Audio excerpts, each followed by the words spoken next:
जय हिंद दोस्तों, जोहार। मैं डेविड आप सभी का स्वागत करता हूं जेएसएससी परीक्षा 2026 की सुपर 60 सीरीज के सेट नंबर 11 पे। ठीक है। इस सेट में जैसे कि हम लोग शुरू से देखते आए हैं कि हम लोग 20 क्वेश्चन झारखंड जीके से देखते हैं, 20 क्वेश्चन सामान्य ज्ञान के और 20 क्वेश्चन सामान्य विज्ञान के देखते हैं। ठीक है।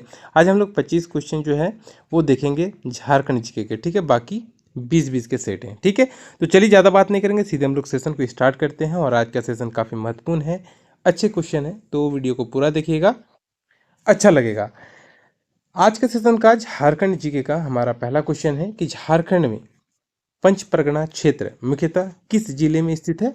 तो पंच परगना क्षेत्र जहाँ पे जो है पंच परगनिया भाषा बोली जाती है वह किस जिले में दोस्तों स्थित है। ये है दोस्तों रांची में। ठीक है। ऑप्शन नंबर ए आपका सही उत्तर हो जाएगा।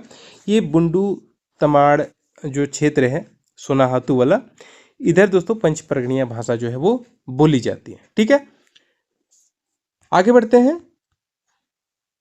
अगला प्रश्न है झारखंड के किस जिले में मैथन बांध स्थित है। ठीक है।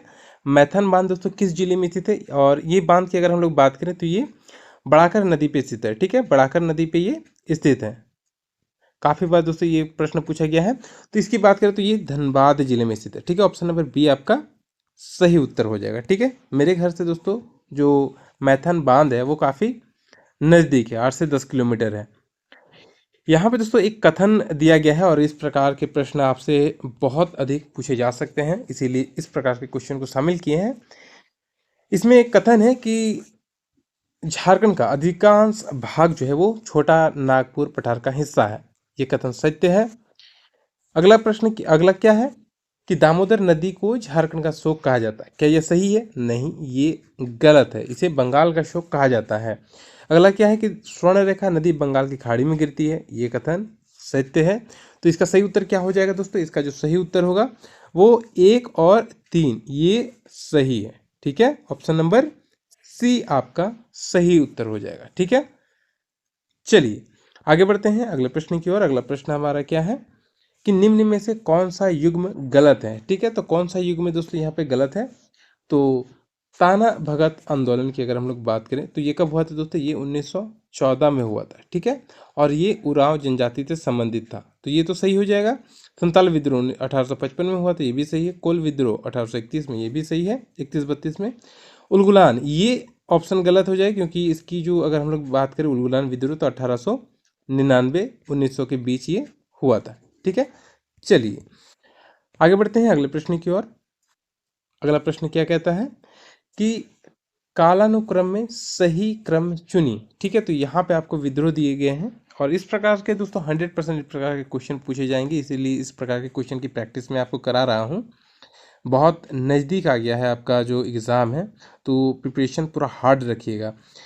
तो कालानुक्रम क्या है, मैंने कौन सा विद्रोह जो है सबसे पहले हुआ है, उसके बाद वाला है। तो कोल विद्रोह की अगर हम लोग बात करें तो ये कब हुआ दोस्तों? 1931 के मान लेते हैं। संथाल विद्रोह 1955। ठीक है। और ये उलगुलान विद्रोह,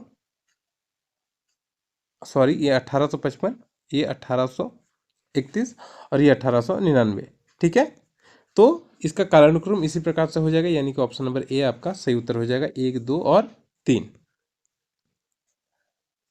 आगे बढ़ते हैं अगले प्रश्न की ओर। अगला प्रश्न हमारा क्या है, निम्न में से कौन सा पठारी क्षेत्र दक्कन ट्रैप का हिस्सा नहीं है। तो कौन सा ऐसा क्षेत्र है दोस्तों जो दक्कन ट्रैप का हिस्सा नहीं है?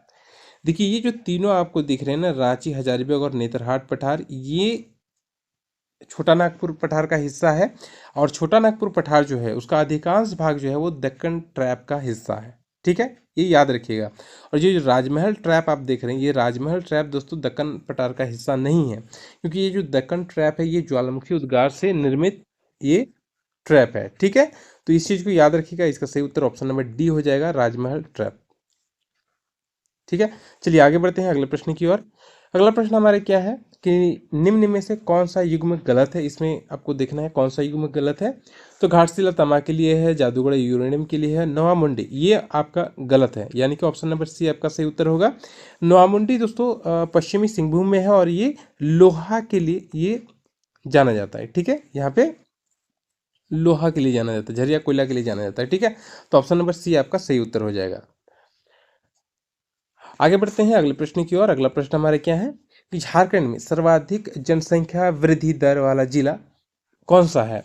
2011 के अनुसार पूछा है जनगणना के अनुसार, तो सर्वाधिक जनसंख्या वृद्धि दर वाले जिला झारखंड का कौन सा है।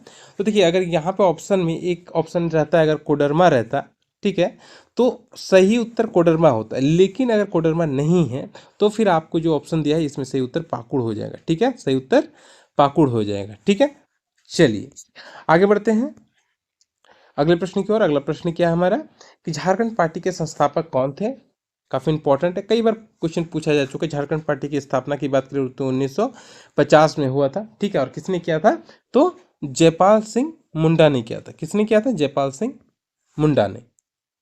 आगे बढ़ते हैं, अगला प्रश्न क्या है। अगला प्रश्न है निम्न में से कौन सी नदी गंगा की सहायक है। ठीक है, तो कौन सी नदी गंगा की सहायक है। अगर हम लोग बात करें तो दामोदर जो है वो झारखंड के बीच से गुजरती है, और गंगा दोस्तों कहाँ, गंगा एकदम झारखंड के ये जो कोना है हमारा, ठीक है, इस प्रकार से जो हमारे झारखंड है, तो ये जो कोना है साहिबगंज वाला, यहाँ से गंगा नदी गुजरती है। ठीक है, बिहार से आती है। तो अगर हम लोग देखें तो ये साहिबगंज जिला को टच करता है। तो साहिबगंज जिले की तरफ से अगर हम लोग संथाल परगना के क्षेत्र की बात करें तो इधर कौन सी नदी बहती है, मयूराक्षी नदी एक बहती है और एक अजय नदी बहती है। ठीक है, ये याद रखिएगा। तो इसका सही उत्तर क्या हो जाएगा कि गंगा की सहायक नदी कौन सी है, तो अजय नदी है। कोयल नदी जो ये पलामू बेल्ट में बहती है। ठीक है, उत्तरी कोयल और दक्षिणी कोयल जो है ये गुमला की तरफ बहती है। ठीक है, तो इन सभी चीज़ों को याद रखिएगा। जो अगला जो हम लोगों ने सेशन चलाया था उसमें आप लोगों को बताया था, ठीक है, प्रमंडल वाला में, तो काफ़ी अच्छे से आप लोग को चीज़ों को समझाया था।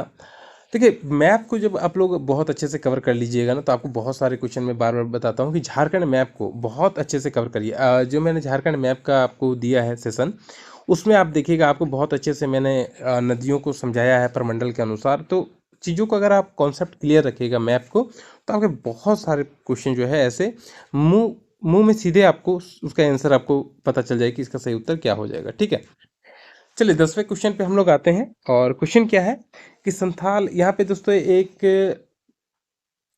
एस्ट्रेशन दिया है, इसमें आपको बताना है कि कौन सा सही गलत है, दोनों ही क्या कथन सही है या फिर इनमें से एक सही एक गलत है, इस प्रकार से क्वेश्चन है। क्वेश्चन क्या पूछा है कि संथाल विद्रोह 1855 में हुआ है, कथन ये है, तो ये बिल्कुल सही कथन है। और इसमें रीज़न दिया है कि क्या ये स्थायी बंदोबस्त की शोषणकारी व्यवस्था के विरुद्ध विरुद्ध था। ये दो आपको यहाँ पे कथन दिए गए हैं, तो आपको बताना है कि क्या दोनों ही कथन सत्य है या दोनों में से कोई असत्य है और कोई सत्य है। तो इसका अगर हम लोग देखें दोस्तों तो दोनों ही कथन जो है वो सत्य कथन है। ठीक है, यानी कि ऑप्शन नंबर ए आपका सही हो जाएगा। आर जो है इसकी सही व्याख्या करता है, क्योंकि अगर संथाल विद्रोह की बात करें तो ये स्थायी बंदोबस्त की शोषणकारी व्यवस्था के विरुद्ध हुआ था। ठीक है, चलिए आगे बढ़ते हैं। सेशन अगर अच्छा लगे दोस्तों तो एक लाइक जरूर करते हुए चलिएगा। क्वेश्चन क्या है कि निम्न नदी युग्मों में कौन सा गलत है। ठीक है, कौन सा दोस्तों युग्म यहाँ पे गलत है। तो स्वर्णरेखा की अगर हम लोग बात करें तो ये सीधे बंगाल की खाड़ी में जाकर दोस्तों गिरती है। ठीक है, अगर हम लोग देखें तो पश्चिम बंगाल से होते हुए उड़ीसा में चली जाती है और बंगाल की खाड़ी में ये जाके गिरती है। अजय नदी की बात करें तो ये गंगा की सहायक नदी है और गंगा में जाके ये मिल जाती है, ये भी सही है। दामोदर की बात करें जो हुगली में जाके मिल जाती है। कोयल नदी की बात करें तो ये महानदी में नहीं मिलती, क्योंकि अगर हम लोग देखें तो उत्तरी कोयल की बात करें तो उत्तरी कोयल सोन नदी में जाके मिल जाती है, गढ़वा में। ठीक है, और दक्षिणी कोयल की बात करें तो दक्षिणी कोयल जो है ब्राह्मणी नदी में जो है वो मिल जाती है। कहाँ पे, तो उड़ीसा में। ठीक है, इन चीज़ों को याद रखिएगा। आगे बढ़ते हैं, अगला प्रश्न क्या है हमारा। अगला प्रश्न है झारखंड में अनुसूचित क्षेत्र की अधिसूचना किस अनुच्छेद के अंतर्गत होती है। तो अनुसूचित क्षेत्र का जो अधिसूचना है वो किस अनुच्छेद में है। इसका सही उत्तर हो जाएगा अनुच्छेद 244। ठीक है, अनुच्छेद 244 का पहला। तो इसमें अगर हम लोग देखें तो इसे दोस्तों अगर हम लोग तो अनुसूचित क्षेत्र की बात करें तो इसे कौन जो है अधिसूचित करता है, तो ये इसे राष्ट्रपति अधिसूचित करते हैं, इसे भी याद रखिएगा। ठीक है, यहाँ से क्वेश्चन पूछता है, तो इसे राष्ट्रपति जो है अनुसूचित क्षेत्रों का अधिसूचना ये अधिसूचित करता है। ठीक है, चलिए अगले प्रश्न पे आते हैं। अगला हमारा प्रश्न क्या है कि निम्न में से कौन सी जनजाति असुर विशेष रूप से किस पारंपरिक कौशल से जुड़ी हुई है। तो असुर जनजाति का जो प्रमुख कार्य है वो कौन सा है दोस्तों, तो काफ़ी बार ये क्वेश्चन पूछा गया है, तो इसका सही उत्तर क्या हो जाएगा? ऑप्शन नंबर ये, लौह धातु कर्म से ये जुड़े हुए हैं। ठीक है, लोहा गलाना इनका प्रमुख जो है वो कार्य है। और असुर जनजाति की बात करें तो ये कोल्हान प्रमंडल में विशेष करके पाया जाता है। कोल्हान प्रमंडल कौन कौन से जिले आते हैं? तो पश्चिमी सिंहभूम, पूर्वी सिंहभूम और सरायकेला खरसावा, ये 3 जो आपके डिस्ट्रिक्ट हैं ये कोल्हान प्रमंडल में आते हैं। ठीक है, और इसी में असुर जनजाति पाया जाता है। चलिए आगे बढ़ते हैं अगले प्रश्न की ओर। अगला प्रश्न हमारा क्या है? झारखंड में हो जनजाति मुख्यतः किस भाषाई परिवार से संबंधित है? झारखंड में हो जनजाति मुख्यतः किस भाषाई परिवार से संबंधित है? तो हो जनजाति की अगर हम लोग बात करें तो ऑस्ट्रो एशियाटिक जो भाषा है ये इसी भाषा परिवार का हिस्सा है। ठीक है, जिसे हम लोग मुंडा जो भाषा परिवार है इसी के अंतर्गत आता है, ऑस्ट्रो एशियाटिक में। ठीक है, चलिए आगे बढ़ते हैं। अगला प्रश्न क्या है? झारखंड में सर्वाधिक अब्रक उत्पादन ऐतिहासिक रूप से किस क्षेत्र से जुड़ा है? सबको पता है, काफी आसान क्वेश्चन है। इसका सही उत्तर क्या होगा? Option number A, Koderma greedy belt. ठीक है, कोडरमा ग्रीडी बेल्ट में ये पाया जाता है। आगे बढ़ते हैं। यहाँ पे दोस्तों फिर से कथन दिया गया है।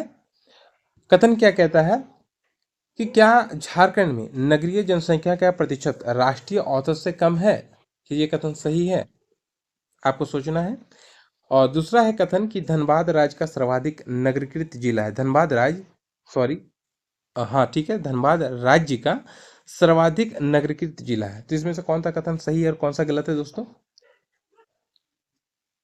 ऑप्शन नंबर सी सही होगा। ठीक है, यानी कि दोनों कथन सही हैं। अगर हम लोग बात करें झारखंड में नगरीय जनसंख्या का प्रतिशत जो है वो कितना है, तो 29 से 30% के आसपास है। ठीक है, और अगर हम लोग राष्ट्रीय औसत की बात करें तो राष्ट्रीय औसत में 31% जो है वो नगरीय जनसंख्या का प्रतिशत हो। तो ये कथन बिल्कुल सही है आपका पहला वाला। और दूसरा भी दोस्तों सही है, क्योंकि धनबाद अगर हम लोग देखें तो इसका 50% जो क्षेत्र है वो नगरीय जनसंख्या में आता है। ठीक है, तो इसीलिए ये कथन भी सत्य है। तो ऑप्शन नंबर सी आपका सही जवाब हो जाएगा। ठीक है, चलिए आगे बढ़ते हैं अगले प्रश्न की ओर। यहाँ पे क्वेश्चन फिर से रिपीट हो गया है। अगला क्वेश्चन पे हम लोग चलते हैं। अगला क्वेश्चन क्या है कि बिरहोर जनजाति को किस श्रेणी में वर्गीकृत किया गया है? बिरहोर जनजाति अगर हम लोग बात करें तो बिरहोर का दोस्तों शाब्दिक अर्थ क्या होता है? तो जंगल का आदमी। क्या होता है? जंगल का आदमी होता है इसका शाब्दिक अर्थ। बिर मतलब होता है जंगल और होर मतलब होता है आदमी। तो इसमें किस श्रेणी में जो इन्हें वर्गीकृत किया जाता है? तो PVTG जो ग्रुप है उसमें इसे वर्गीकृत किया जाता है, यानी कि ऑप्शन नंबर बी आपका सही उत्तर होगा कि विशेष रूप से कमजोर जनजातीय समूह में इसे रखा गया है। आगे बढ़ते हैं अगले प्रश्न की ओर। अगला प्रश्न है कि झारखंड का कौन सा जिला सर्वाधिक अंतर्राज्यीय सीमाएं साझा करता है? तो कौन सा दोस्तों ऐसा जिला है जो अधिक से अधिक राज्यों के साथ जो है जुड़ा हुआ है? तो अगर हम लोग दोस्तों मैप की बात करें तो झारखंड का मैप कुछ इस प्रकार से है। ठीक है, कुछ इस प्रकार से है। तो अगर हम लोग देखें तो यहाँ पे दोस्तों एक जिला आता है गढ़वा। और गढ़वा दोस्तों अगर हम लोग देखें तो इधर बिहार से टच करता है, इधर यूपी से टच करता है और इधर छत्तीसगढ़ से टच करता है। तो गढ़वा जिला यहाँ पे ऑप्शन नंबर सी आपका सही उत्तर हो जाएगा। ठीक है, गढ़वा जिला सही उत्तर है। ये 3 जो है राज्यों से सीमा साझा करता है। उसके बाद अगर हम लोग देखें तो जो आपका सिमडेगा है ये 2 जिलों को 2 राज्यों से टच करता है, आपका छत्तीसगढ़ उड़ीसा। और पूर्वी सिंहभूम की बात करें तो ये पश्चिम बंगाल और उड़ीसा को टच करता है। तो ये 2-2, और उधर साहेबगंज ये भी 2 राज्यों को, लेकिन गढ़वा जो है वो 3 राज्यों को टच करता है। इन सभी चीज़ों को याद रखना है। ठीक है, चलिए आगे बढ़ते हैं। 20वें प्रश्न पे हम लोग पहुंच चुके हैं और 20वां प्रश्न है आज का कि निम्न में से कौन सा औद्योगिक नगर निजी क्षेत्र के नेतृत्व में विकसित हुआ है? तो ऐसा कौन सा दोस्तों झारखंड का नगर है जो निजी क्षेत्र के नेतृत्व में विकसित हुआ है? तो इसका सही उत्तर क्या हो जाएगा? Option number D, Jamshedpur. क्योंकि आप सबको पता है कि टाटा स्टील जो कंपनी इसी की ये एक निजी क्षेत्र की कंपनी है, जिसके कारण जो है इस क्षेत्र का बहुत अधिक विकास हुआ है। ठीक है, तो इसका सही उत्तर क्या हो जाएगा? Option number D, Jamshedpur. आगे बढ़ते हैं अगले प्रश्न की ओर। अगला प्रश्न हमारा क्या है कि कुड़ुक भाषा मुख्यतः किस जनजाति द्वारा बोली जाती है। ठीक है, कुड़ुक भाषा की अगर हम लोग बात करें तो कुड़ुक भाषा मुख्यतः किस जनजाति के द्वारा दोस्तों बोली जाती है? तो ये उरांव जनजाति की दोस्तों, उरांव जनजाति के द्वारा बोली जाती है। ठीक है, किस जनजाति के द्वारा? तो उरांव जनजाति के द्वारा जो है कुड़ुक भाषा बोली जाती है। ठीक है, चलिए आगे बढ़ते हैं अगले प्रश्न की ओर। अगला प्रश्न हमारा क्या है? झारखंड में सर्वाधिक सिंचित क्षेत्र किस स्रोत से संबंधित है? तो सर्वाधिक जो सिंचित क्षेत्र है दोस्तों झारखंड में, वो किस चीज से होता है? नहर, तालाब, कुआं, ट्यूबवेल। इसका सही उत्तर क्या हो जाएगा? इसका सही उत्तर होगा दोस्तों ऑप्शन नंबर सी, कुआं से। सर्वाधिक सिंचाई झारखंड में होती है कुआं से।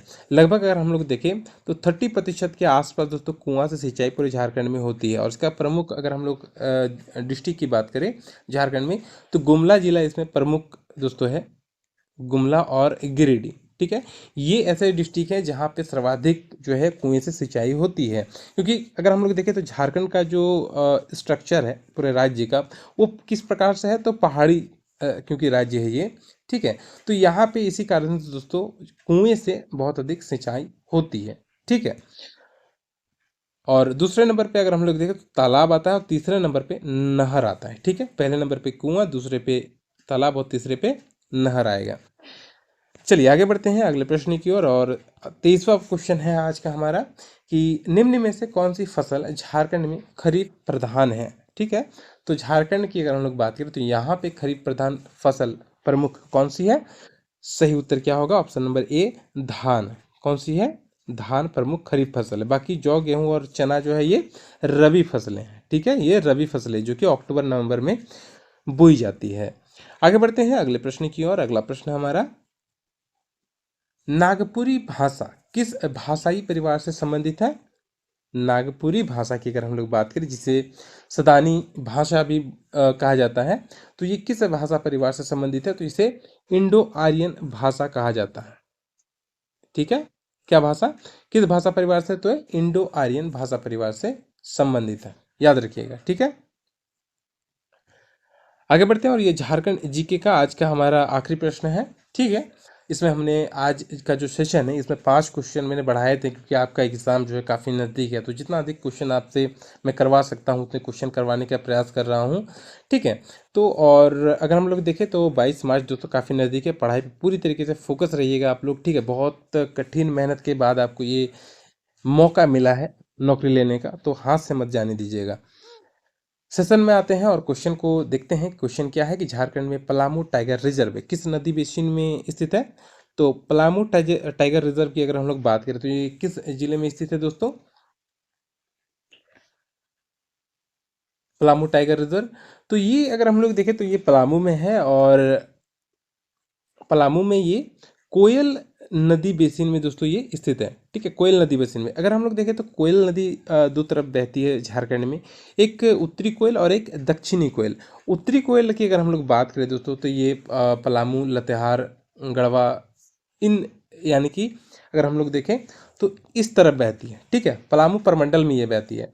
और अगर हम लोग ये दक्षिणी कोयल की बात करें तो ये दक्षिणी छोटा नागपुर प्रमंडल में बहती है, जिसमें गुमला आ जाएगा आपका। ठीक है, गुमला, लोहरदगा, इस तरफ ये दक्षिणी कोयल नदी बहती है सिमडेगा तरफ। ठीक है, तो इसे याद रखिएगा। तो यहाँ पे दोस्तों झारखंड जी के हमारा समाप्त होता है और अगले सेशन में हम लोग सामान्य ज्ञान के क्वेश्चन को करते हैं। ठीक है, वीडियो पसंद आएगा तो एक लाइक जरूर करते चलिएगा। ठीक है, चलिए सेशन में हम लोग आगे बढ़ते हैं और अगला सेशन पे फोकस करते हैं जो कि सामान्य ज्ञान का है। क्वेश्चन है दोस्तों, नाबार्ड की स्थापना किस वर्ष हुई है? नाबार्ड आप लोग जानते हैं, नाबार्ड का दोस्तों फुल फॉर्म कई बार पूछा जाता है, इसका फुल फॉर्म हमेशा याद रखिएगा।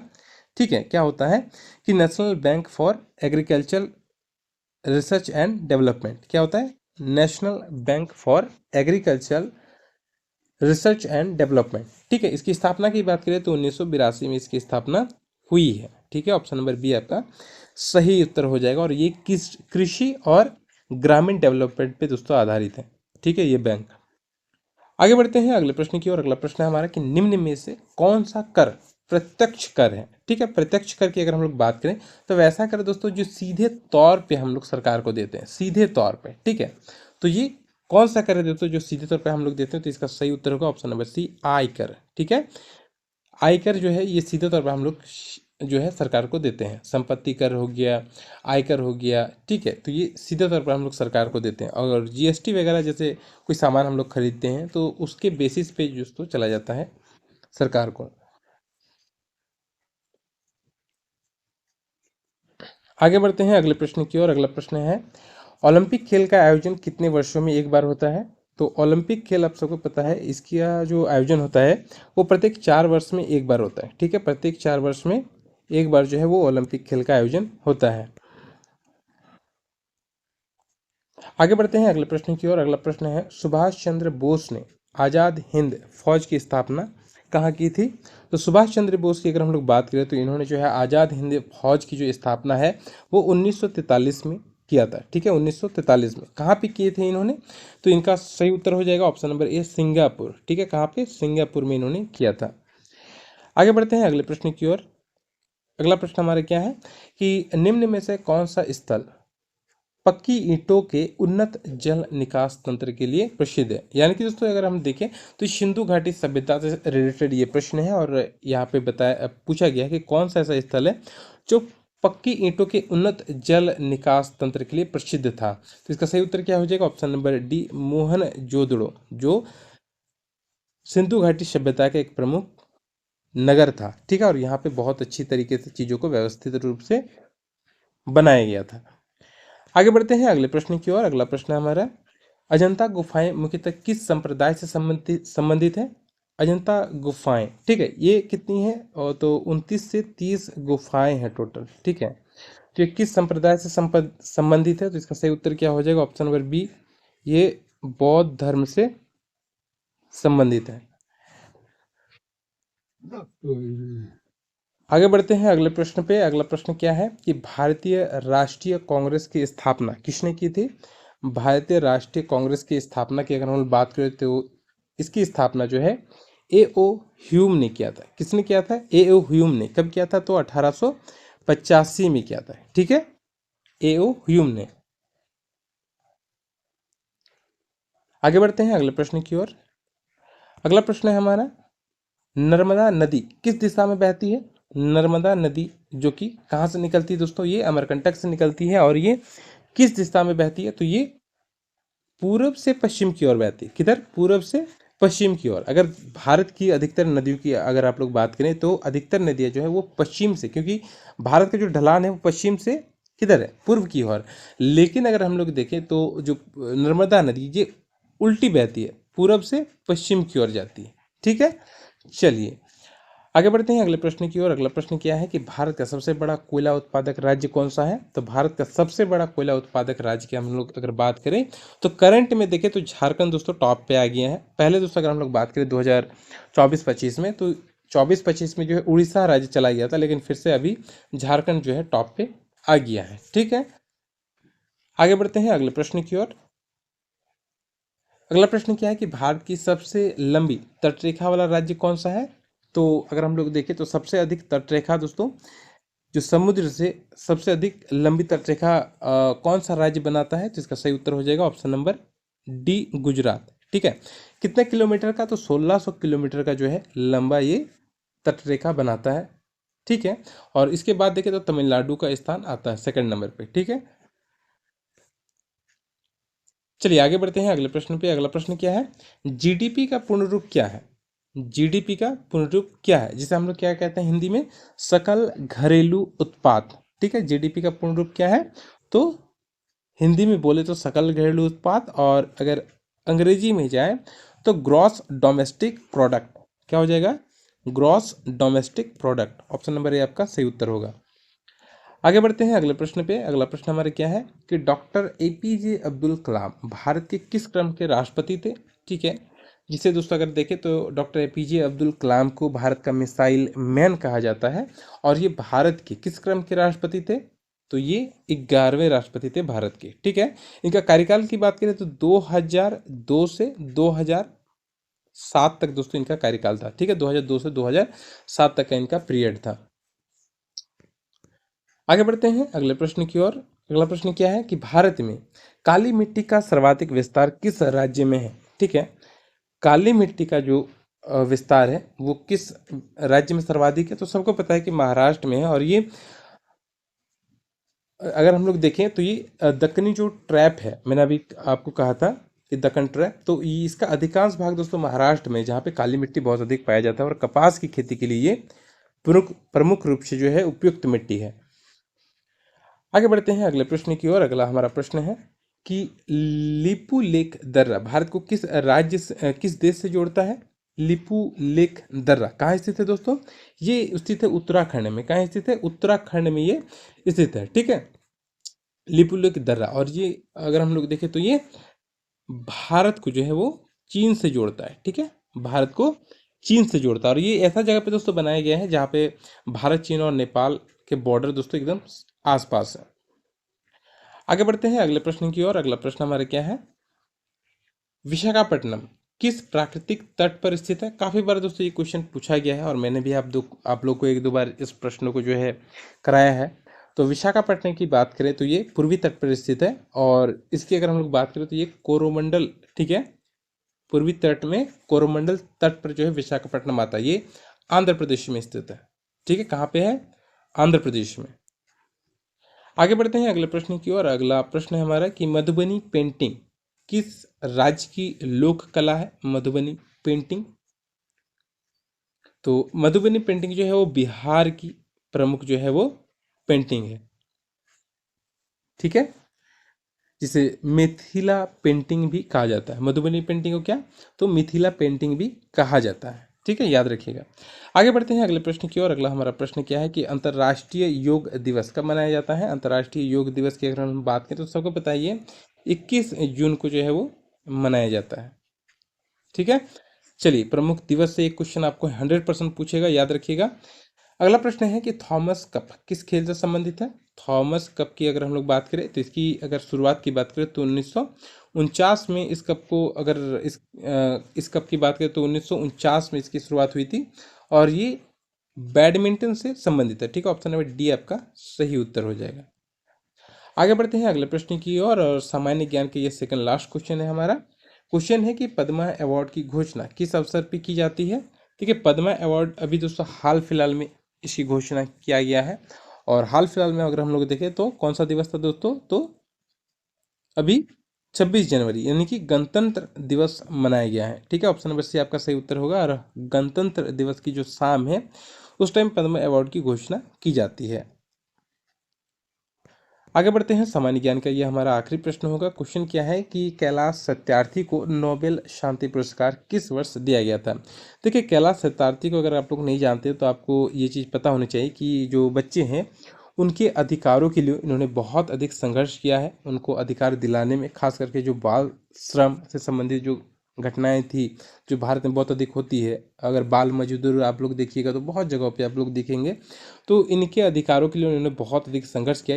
इसी के लिए दोस्तों इन्हें नोबेल शांति पुरस्कार जो है मलाला यूसुफ के साथ दिया गया था। मलाला यूसुफ की अगर हम लोग बात करें तो ये पाकिस्तान की एक प्रमुख जो है वो महिला है, जिन्हें जो है शांति का नोबेल पुरस्कार जो है साथ में दिया गया था, कैलाश सत्यार्थी के साथ में दिया गया था, और 2014 में दिया गया था। ऑप्शन नंबर सी आपका सही उत्तर हो जाएगा। ठीक है, तो ये थे दोस्तों सामान्य ज्ञान के 20 प्रश्न। हम लोगों ने 2 सेशन अभी तक कवर कर लिया है, एक झारखंड जीके का, ठीक है, जिसमें हम लोगों ने 25 क्वेश्चन देखे, और एक हम लोगों ने सामान्य ज्ञान के सेशन को कवर किया है। ठीक है, अब जो हमारा अगला सेशन है वो सामान्य विज्ञान के हैं। ठीक है, तो सामान्य विज्ञान के सेशन को चलिए हम लोग स्टार्ट करते हैं, और फटाफट से जितनी जल्दी हो सकता है हम लोग क्वेश्चन को कवर कर लेते हैं। ठीक है, इसमें 20 क्वेश्चन आपके हैं। सामान्य विज्ञान के अगर हम लोग पहला क्वेश्चन की बात करें तो पहला क्वेश्चन है, निम्न में से कौन सी गैस ग्रीन हाउस गैस नहीं है। ठीक है, ग्रीन हाउस गैस इनमें से कौन सा दोस्तों नहीं है। इसका सही उत्तर क्या हो जाएगा, ऑप्शन नंबर सी नाइट्रोजन। ठीक है, ये ग्रीन हाउस गैस नहीं है। कार्बन डाइऑक्साइड ये है, CH4 की बात करें तो ये मिथेन है। ठीक है, और ये N2O की बात करें तो ये नाइट्रस ऑक्साइड है। ठीक है, तो ये तीनों दोस्तों ये ग्रीन हाउस गैसें हैं, लेकिन ऑप्शन नंबर सी जो है नाइट्रोजन ये ग्रीन हाउस गैस नहीं है। आगे बढ़ते हैं अगले प्रश्न की ओर। अगला हमारा प्रश्न क्या कहता है कि रात में दिखाई ना देना किस विटामिन की कमी से होता है। तो रात में नहीं दिखाई देना इसे हम लोग रतौंधी के नाम से भी जानते हैं, जो कि विटामिन ए की कमी से होता है। ऑप्शन नंबर ए आपका सही उत्तर हो जाएगा। ठीक है, आगे बढ़ते हैं अगले प्रश्न की ओर। अगला हमारा क्या प्रश्न है कि हैजा रोग का कारक जीवाणु कौन सा है। हैजा रोग आप लोग को हुआ होगा कभी, तो आप लोग को पता होगा। हैजा रोग जो है अधिकतर देखिएगा जो पैरों पे हो जाता है बहुत बार पानी के कारण। ठीक है, तो ये किसके कारण दोस्तों होता है, तो ये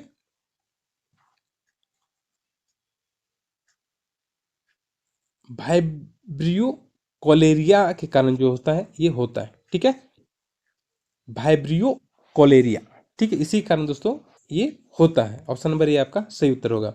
आगे बढ़ते हैं अगले प्रश्न की ओर। अगला हमारा प्रश्न है चिकन पॉक्स का कारक क्या है। चिकन पॉक्स किस कारण से होता है, आप सबको पता होगा चिकन पॉक्स के कारण, जिसका बहुत ही घातक ये होता है और ये वायरस के कारण होता है। ठीक है, ये वायरस के कारण होता है, वेरिसेल। ठीक है, वेरिसेल वायरस जो है इसके कारण ये होता है। आगे बढ़ते हैं अगला प्रश्न की ओर। अगला हमारा प्रश्न क्या है, सर्दियों में लोहे की तुलना में लकड़ी छूने पर कम ठंड क्यों लगती है। ठीक है, तो लकड़ी छूने पर कम क्यों ठंड लगती है लोहे की तुलना में, तो इसका सही उत्तर दोस्तों क्या हो जाएगा, सही उत्तर होगा ऑप्शन नंबर ए, लकड़ी जो है वो उष्मा की खराब चालक है। ठीक है, लकड़ी जो है वो उष्मा की खराब चालक है, जिसके कारण क्या है कि सर्दियों में लोहे की तुलना में लकड़ी छूने पर कम ठंड लगती है।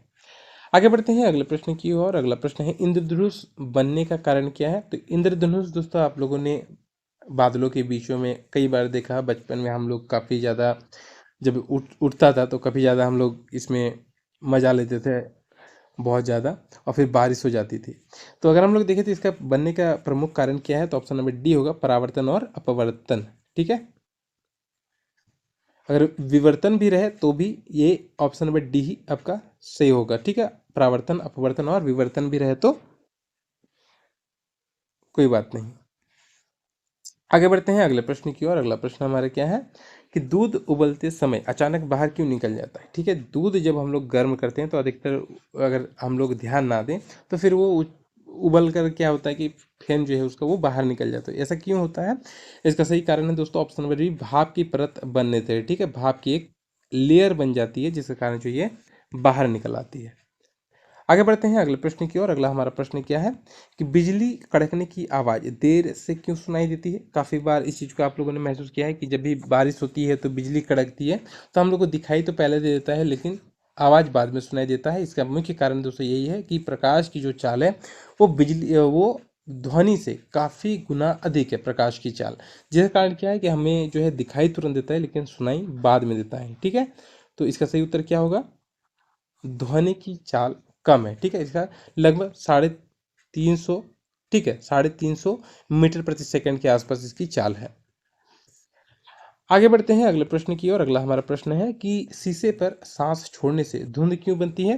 तो जब आप लोग कभी भी देखिएगा मिरर के सामने अब कुछ बोलते हैं, सो के उठिएगा उस टाइम भी कुछ जब बोलिएगा तो मिरर पे जो है एक धुंध सा बन जाता है। इसका कारण क्या है, इसका कारण है जल वाष्प संघनित होती है। जब हम लोग दोस्तों सांस छोड़ते हैं तो अधिकतर क्या होती है कि नम होती है और गर्म होती है, जिस कारण क्या होता है कि अधिकतर जल वाष्प के रूप में ये संघनित हो जाती है। ठीक है, चलिए आगे बढ़ते हैं अगले प्रश्न की ओर। अगला हमारा प्रश्न क्या है कि रेडियो धर्मिता की खोज किसने किया था। रेडियो धर्मिता की खोज किसने की है, इसका सही उत्तर क्या होगा, ऑप्शन नंबर ए, हेनरी बैकवेरल। कौन है, हेनरी बैकवेरल ने दोस्तों रेडियो धर्मिता की खोज किया है। अगला प्रश्न पे चलते हैं। अगला प्रश्न है हमारा कि दही जमने में कौन सा जीवाणु कार्य करता है। तो दही जमने में आप सबको पता होगा कि कौन सा जीवाणु, लैक्टोबैसिलस। ऑप्शन नंबर ए आपका सही हो जाएगा, कौन सा जीवाणु, तो लैक्टोबैसिलस के कारण जो है दही जमता है। आगे बढ़ते हैं 12वें क्वेश्चन पे आ चुके हैं। 12वां क्वेश्चन क्या है, कांच के ग्लास में गर्म पानी डालने पर वह टूट टूट सकता है, क्यों, ऐसा क्यों होता है। जब भी कांच के गिलास में गर्म पानी देखिएगा किसी को जल्दी नहीं दिया जाता, इसका कारण दोस्तों ये है कि जो कांच है वो उष्मा का अच्छा चालक तो है नहीं। ठीक है, जिस कारण क्या होता है ना कि असमान प्रसार होने लगता है उसकी, जब भी गर्म पानी डाला जाता है तो उसका जो तली होता है उसमें असमान प्रसार होता है, जिस कारण जो है उसके टूटने की जो चांसेस है वो बढ़ जाते हैं। इसलिए कांच के गिलास में गर्म पानी कभी भी नहीं दिया जाता है। आगे बढ़ते हैं अगले प्रश्न की ओर। अगला प्रश्न क्या है हमारा कि आकाश नीला दिखाई देने का कारण क्या है। आप सबको आकाश तो हम सबको दिखाई देता है नीला, इसका कारण सबको पता होगा। इसका कारण दोस्तों क्या है, इसे आप लोग कमेंट बॉक्स में हमें कमेंट करके बताइएगा कि इसका कारण क्या है। ठीक है, चलिए आगे बढ़ते हैं अगले प्रश्न की ओर। अगला प्रश्न हमारा क्या है कि हवाई जहाज उड़ता है क्यों? बताइए, हवाई जहाज के उड़ने का कारण क्या है? तो इसका सही उत्तर क्या होगा? इसका सही उत्तर होगा ऑप्शन नंबर डी, बर्नौली सिद्धांत। बर्नौली ने जो सिद्धांत दिया है, इसके कारण जो हवाई जहाज उड़ता है। ठीक है, चलिए आगे बढ़ते हैं अगले प्रश्न की ओर। और बहुत फास्ट आप लोग को मैं कवर करा रहा हूँ क्वेश्चन को, ताकि समय कम लगे, आप अधिक से अधिक क्वेश्चन को ले सकें और जिसकी आने की संभावना बहुत अधिक है। क्वेश्चन क्या है कि चंद्रमा पर वायुमंडल नहीं होने से क्या होता है? देखिए, चंद्रमा पे जब भी आप लोगों ने देखा होगा कि एस्ट्रोनॉट जो जाते हैं चंद्रमा पे, बहुत गए हैं, तो वो बात जो कम्युनिकेशन वो करते हैं वो सही से नहीं कर पाते, क्योंकि वहाँ पे क्योंकि वायुमंडल है नहीं, तो जो ध्वनि है वो सुनाई नहीं देती, क्योंकि ध्वनि को अगर जाना है तो उसे माध्यम की आवश्यकता होती है। ठीक है, तो वहाँ पे वायुमंडल है नहीं तो माध्यम है नहीं, तो इसलिए ध्वनि सुनाई नहीं देती है। आगे बढ़ते हैं और अगले प्रश्न पे है, देखते हैं जस्ता का अयस्क क्या है दोस्तों? जस्ता का जो अयस्क है वो क्या है? तो जस्ता का अयस्क है कैलामाइन। ऑप्शन नंबर ए आपका सही उत्तर होगा। कैलामाइन जो है वो जस्ता का अयस्क है। मैग्नेटाइट की बात करें तो ये लोहे का है। बॉक्साइट की अगर हम लोग बात करें तो ये एल्युमिनियम का है। और डोलोमाइट की अगर हम लोग बात करें तो ये कैल्शियम का है। ठीक है, चलिए आगे बढ़ते हैं अगले प्रश्न की ओर। अगला प्रश्न हमारा क्या है कि रबी फसल कब बोई जाती है? अभी दोस्तों इसी सेशन में हम लोगों ने पहले डिस्कस किया था कि रबी फसल जो है वो अक्टूबर नवंबर के बीच जो है वो बोई जाती है। ठीक है, आगे बढ़ते हैं अगले प्रश्न की ओर। अगला प्रश्न हमारे क्या है कि भारत में धान उत्पादन में अग्रणी राज्य कौन सा है? धान के उत्पादन, वैसे तो अगर हम लोग देखें तो पूरे भारत में जो है धान की खेती की जाती है, क्योंकि ये एक बहुत प्रमुख जो है वो खाद्य फसल है भारत का।